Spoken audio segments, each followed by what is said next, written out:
Dumelang, and welcome to the very first episode of Inside Growth. I am so excited because our very first guest is somebody who literally comes from nothing and is a complete success today. His name is Rhangani Mbhalati, and he is the founder and executive chairman of Chapu Chartered Accountants. Yes, he is a CASA. I know most parents want their kids to be that. So he's here to really unpack the journey, the different steps within chartered accountancy, and how he found himself where he is today. But Rhangani, welcome to Inside Growth. Thank you, Noni. I really appreciate to be invited. Thanks for having me. And I'm also excited to share my journey with everyone who will be looking at the podcast. Thank you. What an illustrious journey, if I can put it that way. But I think I want to start with where you come from. You are from Limpopo. Yes. Take us through the journey of what it was like growing up in Limpopo as a child. All right. No, thanks a lot. And in fact, every time I get that question about my childhood or where I come from, I like to proudly say I'm a village boy. Despite the journey and all the blessings that God has given me along the way, I really think at heart I'm still a village boy. And, you'll always find me every space that I get, spending time in the villages. Just maybe to share a bit about, the upbringing in the villages. So I would say, look, life in the villages is still different today, not too different to what the suburbs or where we live in Gauteng is. But for me, growing up, what was different was obviously the circumstances. I grew up in a much bigger community. So in the villages, like, you belong to a much bigger community. You never really feel isolated. From a family perspective, we definitely, were not privileged. We didn't really have much from material perspective. But what was valuable, we had each other. We had the community around us. So it was always, a safe space. It was always a place that even today I cherish, to spend more time. I think it gives me peace.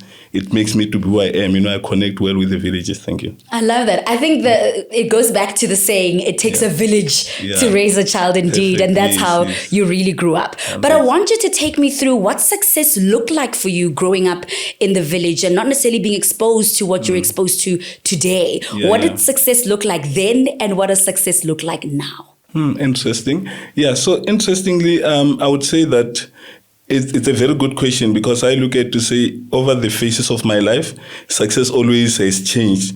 It has always been evolving depending on the experiences and the years as I grow. So, and growing up, I guess for me, it was about earning a good salary. That's what I would define as success, and being able to provide or assist the family in terms of, getting us out of poverty.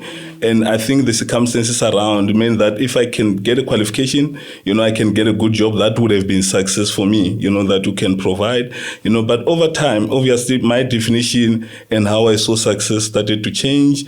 And in fact, before we get to now, I would say that probably after I got a qualification, I started to think differently about success, to say, okay, yes, I can provide for my family, or maybe starting with the immediate family and my extended family. But then you think about your community, to say, well, maybe success means creating opportunities for my community, and then it moves from there to say, okay, I'm looking at a smaller community of Begersdorp, the village where I grew up, but are there other people that probably I can impact, That's when now success changes again to extend it to, what I'll call the bigger community, over time. And I think with entrepreneurial mindset that God had given me, and then I was able again to think differently, to say that there are a lot of young people from other disadvantaged backgrounds that might not be from Begersdorp, they might be coming from the rest of South Africa. How do we build a platform now? That now, we can say we can assist people to get out of poverty, and that we can create job opportunities. So it's been a very different, way of seeing success over the years. But if I were to look forward and now and going forward, I think I would say I measure it more on impact. I look at it differently. So now I'll be measuring to say things like how many jobs have we created, how many young people have we developed to become CAs, I'll think about how many communities have we touched, where we have actually helped the communities to really, through the needs that the communities might have, or fill in the gaps that are there. And also from a society, what impact are we making in the society, in the lives of those that we have hired? What kind of lasting impact that are we making? So it's more now becoming a more of a future legacy kind of thing, to say, do we have a good platform that will define what success is, not just for me, but for a much bigger, community. That's so beautiful. I mean, for me personally, I think it takes a certain type of individual to think beyond your own needs. So I think that's such a special answer. But before we get to the entrepreneurship side, I want to sit on the CASA title that every single, I want to say, Black parent, wants their kids to be and aspire to be. And it is quite a rigorous journey. We're not going to ignore that. But I think even in the CA route, you find people that say they want to be auditors, others want to be consultants, and then you find those in business. Let's take it back to when you had to come to the decision of where to go. Did you always start in business, or you obviously had to do maybe your CTA and then get into a firm and learn more about that? Take us through that journey. All right, thanks a lot. So actually the interesting part, so I grew up in a child-aided family, so it's not like I was even guided to become a CA. Sure. So in my picture, I think it was about when I was doing grade 11, that's when I actually became aware about the chartered accountancy profession and the fact that I could earn good money. I think someone had told me I could earn 50K. You said yes. Yeah, so I looked at that, I'm like, oh, okay, I can actually, achieve what I'm hoping to achieve in terms of like living out of poverty and all that. So at first, that's how I saw this CA thing about saying, no, this thing can give me enough income. Because at the time, I couldn't even imagine 50K. I think I've never seen maybe someone saying in their bank account they're 50K, So at that time, it was a big thing. But as I got an opportunity to go to varsity, and eventually again being able to complete the whole journey of varsity from doing the junior degree and doing the CTA, which I think even at the time I was never really at the point where I was 100% sure I can be this CA thing.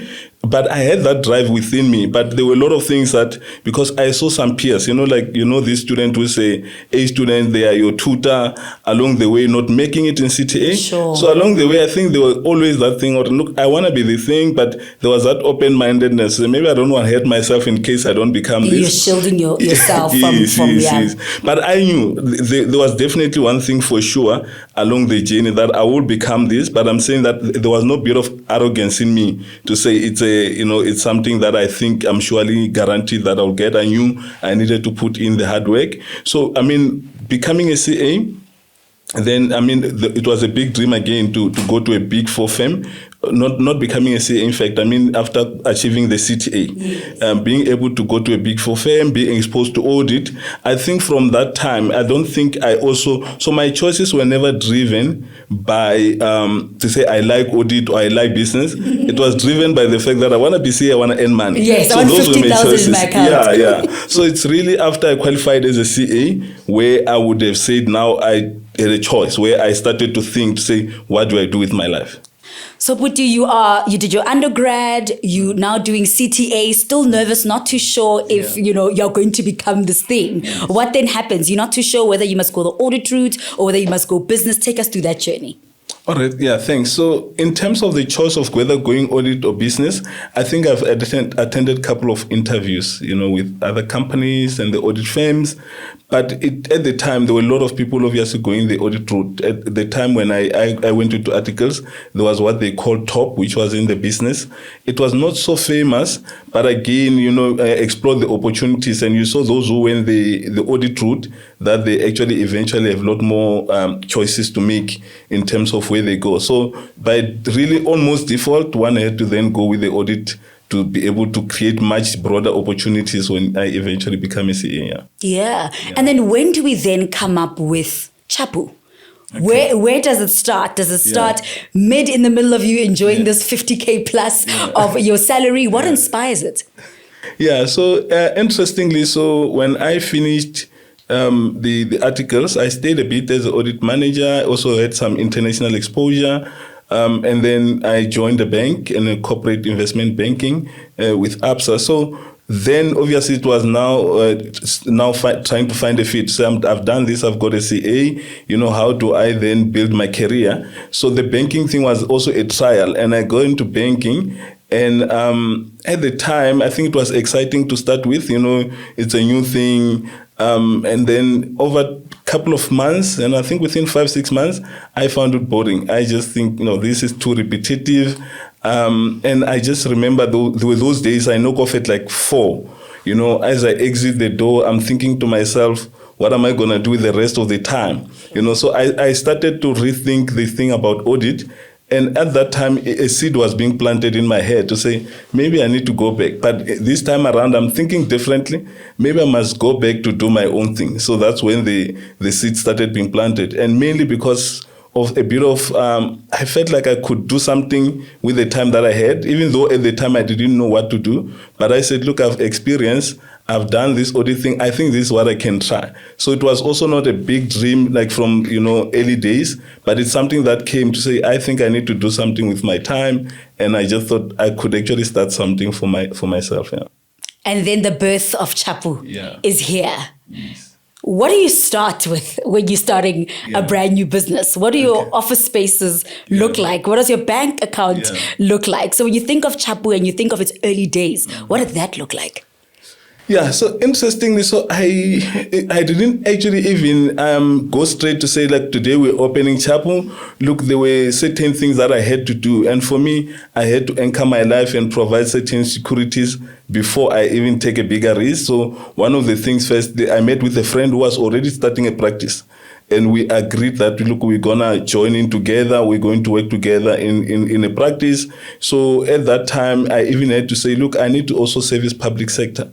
And I was thinking, I don't have any public sector knowledge. I've never served public sector. So one of the key decisions at the time was to go join the Auditor General and deliberated to go and gain public sector experience in the unit that I was joining, because I knew that I'll be doing quality assurance. I'll look at both the cycles of PFMA, MFMA. So I joined the Auditor General, and I thought I'll stay for 2 years, and I stayed 18 months. So I just wanted to learn a bit of public sector. And then I came back with a friend, then we continued with the practice where we were sort of joined together, working together. So over those, it was about a period of 4 to 5 years that eventually then I went in, to say, look, having gained the experiences that I've gained from being the MD of this practice, from the public sector knowledge, I do believe that now I can start Chapu. But for me, there was always calculation.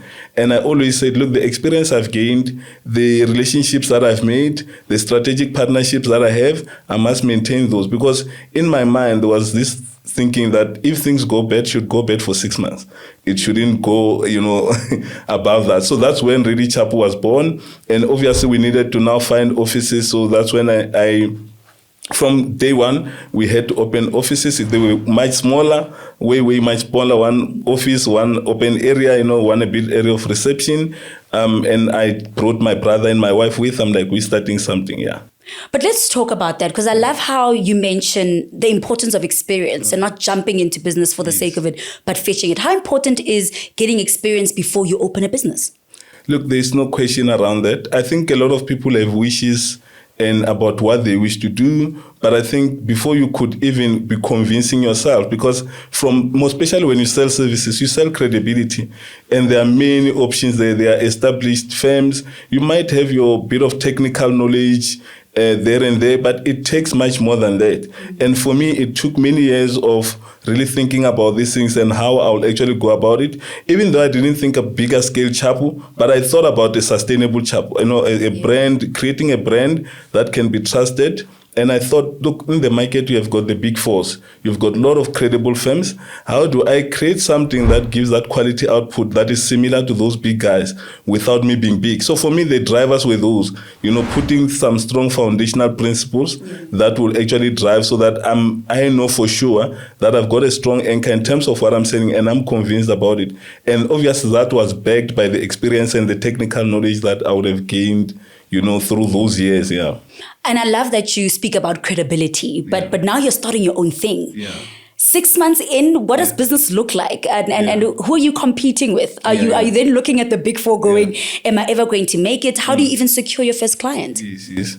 Yeah, so interestingly, because the issue of credibility in what we do, it's actually the core. Yeah. If someone is to choose to go with a professional services firm or an advisory firm, the key thing is about the credibility. And again, people want continuity or something that is not, an overnight thing that might disappear. So those were like the critical decisions that I had to think about, and how do I position myself? And from day one, I thought, look, I need to think myself as someone who's bringing value to our partners. I don't really go much into commercials when I go into business, but I demonstrate what I can deliver. So that meant, again, letting go of trying to get big money at first. You sort of advertise yourself by providing what you are capable of doing, and providing those solutions and values to your clients. So that's what we've been. And one of our key foundations from beginning was that we are solutions driven. We entrepreneurial minded. We think like our clients, and we find ways to actually help our clients grow and have sustainable businesses. That was the key thing. So in the first 6 months, obviously mixing that with getting new clients, business development, marketing, and being an engagement director. So whether it's the nature of work that we do, whether it's external audit, internal audit, and investigation, or any advisory, accounting, CIPC thing, I was doing everything. I needed to do everything, and I've got 2 people with me who are not experienced, but I also needed to train them to do certain things without qualifications, which for me actually was one of the part that I enjoyed about the journey, seeing that I had a discovery there that there are people who are not necessarily qualified, but if trained can do the work. And we actually eventually went to make that big. So training became core part of what we do, training people so that if someone comes and engage with you, they think that they would have met Rhangani, So that's been my one of the foundational things that we've done. So it took those kind of basic principles being set down, and lots of learning in the processes to set up something that is credible. I think a lot of people look at founders or CEOs or chairpersons of a company, and they look at the glam. And you're speaking about how there was a point where you had to do everything within the business. How important is it for founders and business starters to know all the components and elements that are happening in their business? Yeah, no, thanks for that. So honestly, I would imagine even today we actually joke around. So we have a CEO. We now run a CEO-led model. We've got a proper exco. We have got a proper mainco.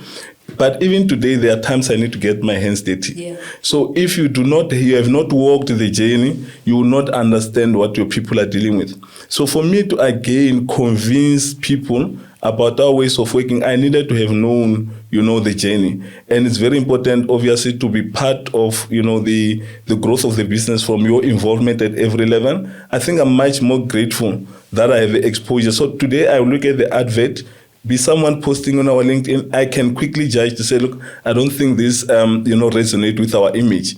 Because for me, this all elements about the business. So it's not just about the money part of it or the client's part of it, but it's holistic. So that includes things like caring about basic things about your staff.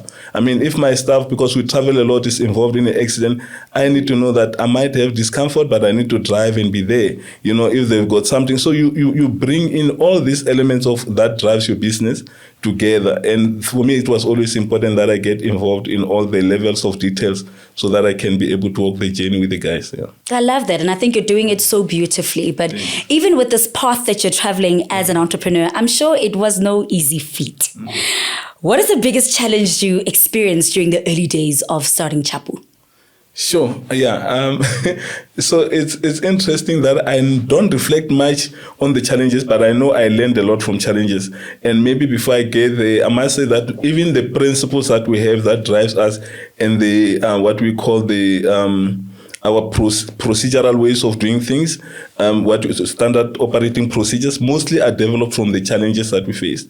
But I think in the early days, really one of the main challenge was also about identifying the right people to work with or identifying the right partners to work with. So I've made some mistakes there.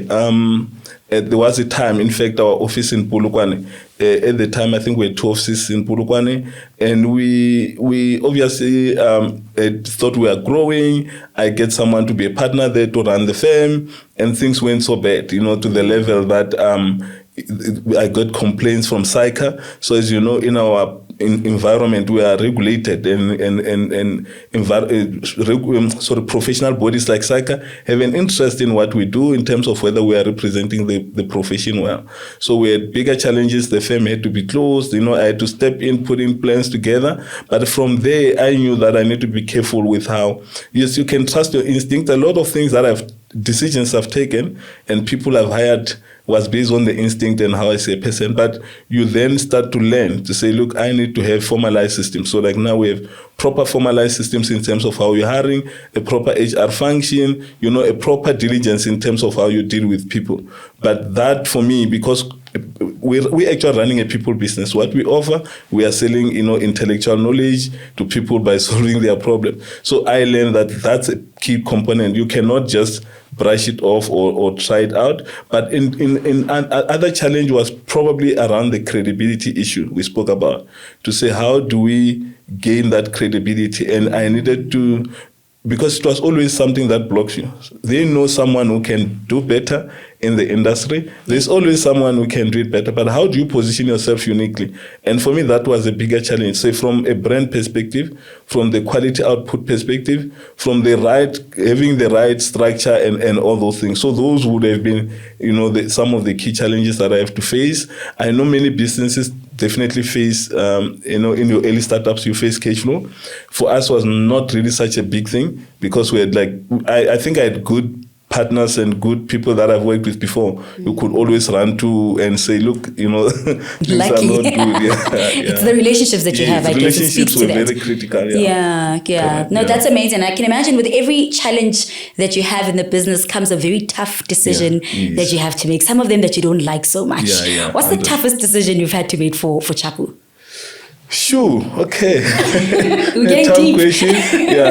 Look, I think probably one has always been the toughest in the early days was always firing people. Ooh. When you get to a point where someone hasn't really done, probably have not been performing to the level they should, most especially if someone is senior, that has always been a very, very tough decision. But you grow and you learn, you know how to handle it. So we develop systems and processes that fire people. So you don't necessarily now have to deal. So you learn how to say, how do I get rid of people who do not fall into the system? Sure. By developing the systems that, you'll get to a situation where they can fire themselves. So if I can give a small example. So at one time, and this person is just not performing, you outsource them to another service provider just to assess. They come with complaints, and I think that's when I learned that there's a solution here. So we're sitting and we are explaining that, look, we have tried this, we have tried that, we've tried this, it didn't work. What do you think you do? And I just remember the person actually conceding that, look, it won't work out, I definitely have to leave. So it was mutual. Easy, so we learn through the experience. There were a lot more other, I guess, other challenges, but I think for me the critical part, how I train my team and how I think, I'm saying that you'll always deal with a lot of challenges, but the key thing is how do you quickly bounce from that, and be quick to stand up and come with solutions. So there's always daily things. In fact, I think I say this, 90% of the calls I receive are never about good news. It's challenges somewhere. It's always about issues. So I deal with problems all the time. So it's about developing that mindset of understanding that you shouldn't let problems get into you. You should be able to have a proper system stream of thinking that is problem solving. How do I deal with the situation? How do I quickly understand the situation in such a way that I can provide solutions? I like that. So challenges will come, tough decisions will come, but it's about how quickly you can adapt and be flexible and move on from that. I want to focus on the growth of Chapu from just maybe one office when you started, Smalanyana office, open space like you described it, to it being in different provinces. Take us through that. All right. No, thanks a lot. Yeah. So initially the growth, I would say it was organic. So it was not planned. Sure. You know, we as I said earlier, the idea was, look, I want to survive with my family, and eventually you are getting a lot more referrals, you know, word of mouth. So we had a lot of people you service, they tell the next person, and then you're thinking that you have no option but to actually, you know, add more resources. You know, before you know, you're like, oh, now you are crossing certain numbers and you've got demands from other provinces. And then you realize that you are actually forced to build a business model that can actually be sustainable. And in my mind, and I'm thinking, how do we move from here? And if you are to obviously have all these branches, you need to have a team. So it starts there. So you need to build up a team. So you start need to think, I can no longer be that person who's doing all this. I need to find people who can come with the right knowledge and the right skills to be able to do so. So I started by building teams, ensuring that we have teams. Even as we open offices, like we have regional managers who run these offices, we had to build the team and again ensure that they have a clear understanding of what Chapu stands for from a culture perspective, from a clear vision and the kind of impact we want to make, because we needed clear alignment that if you're going to represent Chapu, we needed to, you know, clear alignment. But in terms of job opportunities and all that, yes, you market, you submit, but I would say big portion of our growth can be attributed to like just organic and word of mouth, where people, you know, go around and put the word. And as you grow, as I think I mentioned this, you think about other things that, now you have a lot of people. How do we ensure that in terms of issues of your performance management, your training, your development of people, then you now start to build the departments. So we didn't have like departments where say you've got HR, this and that. So all these departments were coming in as a need. So in terms of the model that we have, actually we are not more about roles or departments, we're about functions. Are there key functions that are not being addressed? Can they be dealt with by someone within the business, or do we need to bring in a unit or a person to actually handle that? So that's where the growth came in. And obviously we needed to think about systems and processes. We needed to develop systems and processes. In my mind, again, it was the thinking that as I grew, as much as I have this love for Chapu, but I got to a point where I'm like, but Chapu is much bigger than me. Sure. And I think my thinking at the start, it's completely changed. I want this platform to really outlive me. I want something to be more of a legacy. And that's where actually detaching became one of the key things also. Sure. Allowing people to take over, to run the business. I hardly go to the office because I've got like a credible team. We've got systems that can actually run the business and allow that growth. So even now with this growth, yes, we are centrally managed within Gauteng, with those branches, but we have that comfort that there's a clear alignment. The people who are involved at the various provinces, they are actually representing Chapu the same way that I would. I love that. Chapu sounds like such a well-oiled machine. I mean, you speak about, we have to sit and strategize and change. Yeah. How often are you having these meetings of strategies and putting processes in place for it to be so well-oiled? Yeah. No, thanks. So I think probably about around 2021, 2022, we started to think about how do we actually have a clear strategy that's written. Yes, we had a clear vision, we had things there and there, but I started to think, how do we have a clear strategy? And we brought like some retired partners from the big firms, and we had to pay, and we had to pay lots of money. Sure. We crafted our first strategy, and it was strategy 2026. And by the time we actually reached 2025, we had overachieved on that strategy. Wow. I had a team, and by 2022, that's when we brought the CEO Numisa to come and run the operations and be involved. And our business units were also well run with experienced people running those units. So we then started to establish, at that time when we have a strategy, we established what we call a menko, which is now our sort of a ground where you are grooming leadership. You take all the managers, you put them into menko, they become part of decision making. But when we look forward to say, how do we move from strategy 2026, because we overachieved, we're thinking strategy 2030, and we are now thinking way, way bigger than where we came from. That's when now we sort of formalize other structures within the firm. My CEO, Numisa, runs the Menko, and I run Exco. So Exco will meet quarterly, and then Menko meet monthly. But we have other like project management meetings that happen. We have staff meetings. So there's whole lots of meetings that happens in between. But there is a clear structure of saying what kind of meetings happen when. But from a strategy perspective, we cascade it down to the lowest level. So the key thing for us is that everyone working within Chapu, they must understand what are we trying to do, and even the clear definition of the impact. What kind of impact do we want to make? So we meet more often. In fact, from an ExCo point of view, I would say quarterly, but we meet daily. So I think the first calls that comes in the morning, my wife is actually used to it, so I go with her to gym. She knows that the moment I come from gym, there will be a call from one of the ExCo guys and all those things until, late in the evenings. Yeah. I love that you say that, because I think sometimes people think once you start a business, then, it becomes easier. But I think when you become an entrepreneur, it really becomes tough, because you can't really knock off really from your own business. Yes. And I love the fact that you spoke about all the strategies that are in place to really get to where you are. But I want to speak about the amount of investment that you actually have to put in your business. You mentioned earlier that with you, financially, it wasn't really so much of a big deal because you're a strategist and you build very well. But what other resources do individuals, young entrepreneurs need to put into their business for it to become a success?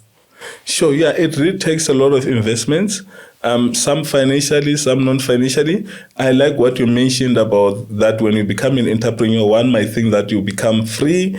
Unfortunately not. In fact, you don't do the normal 8 to 5. Yes, you might not work in those hours. There's a benefit of flexibility to say, if I want to quickly run home during the week, I can do so. But you must always recover that time somehow. So, the bigger joy that you find, it's really the flexibility, but there's a lot of investment that you make, and that also takes alignment with everyone around you. So, because it starts with probably, aligning your family, and I think that's what my ExCo understand as well, to the understanding that you will have to deal with some crises. That's also another big investment.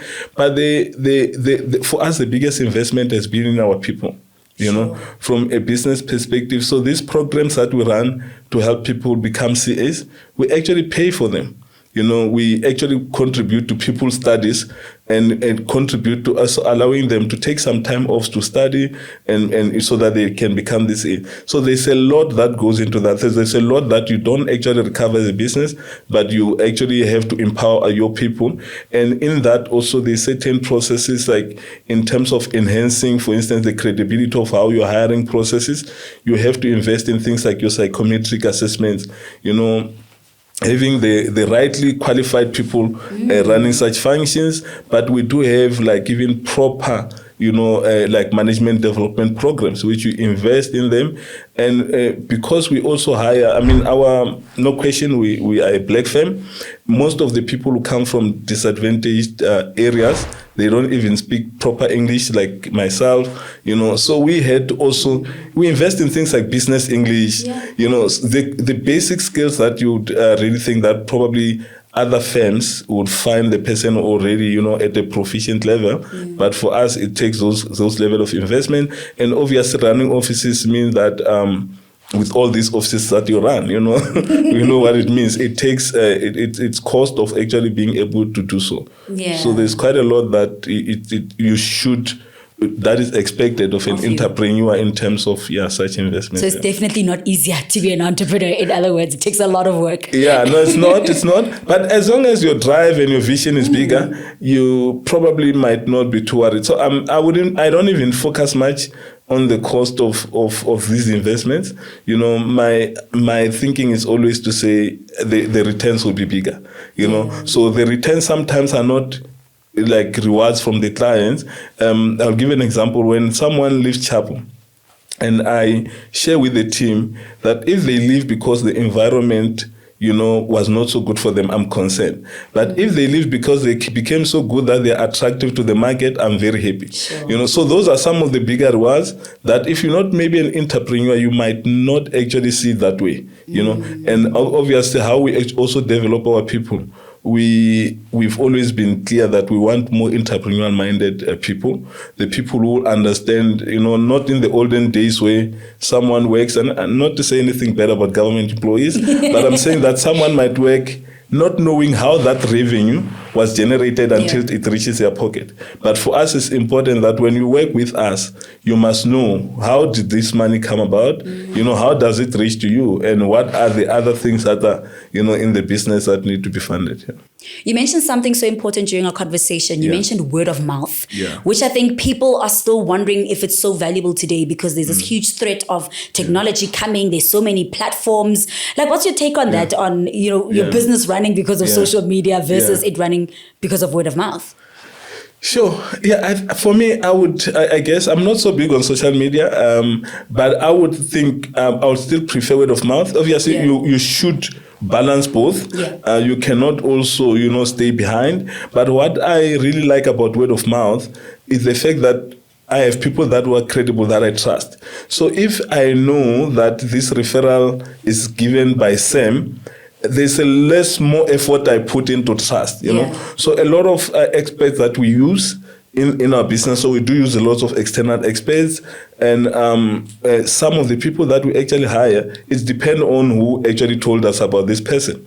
So if someone comes to me and say, I have an IT expert, you know, I've used them, and I know this person, I've been looking up to, they are my mentor, I don't even go do diligence, you know. So for us, word of mouth, I do believe more, especially for the kind of services that we do, which is like multidisciplinary professional services.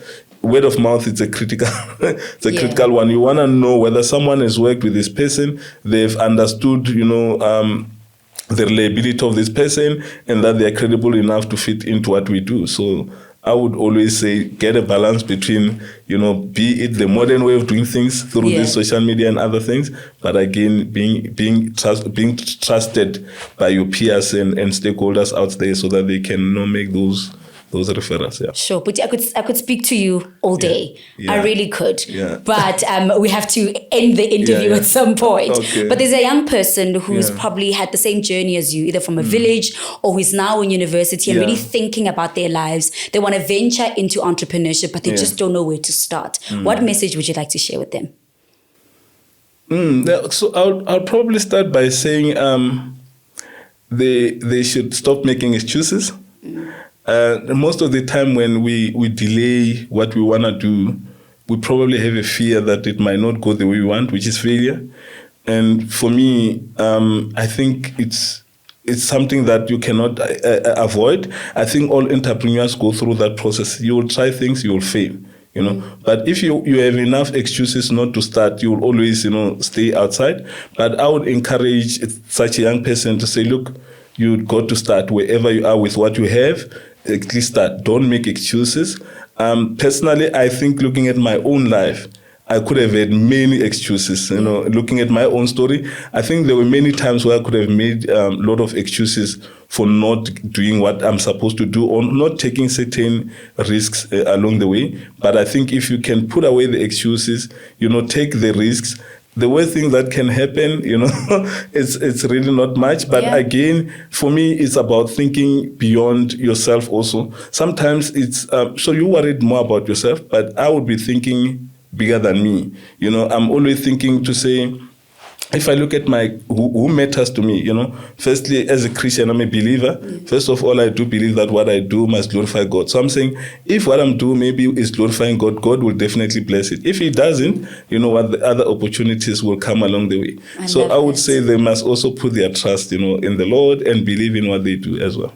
I love that. Thank you so much for joining us and sharing such incredible insights. I've learned so much myself. As I said, I could talk to you all day, but the podcast has to come to an end. Right. No, thank you so much for joining us. All right, thanks, Noni. Sure. Appreciate it. That was incredible. What an incredible first episode of Inside Growth with Rhangani Mbhalati, who is the founder and chairperson of Chapu Chartered Accountants. I am in so much awe because he's done such incredible work, literally coming from nothing to what he's been able to build today. But please go to our comment sections on YouTube and ask those questions. Tell us what you've learned from this podcast and we'll make sure to engage. From myself, Noni Khumalo, over and out.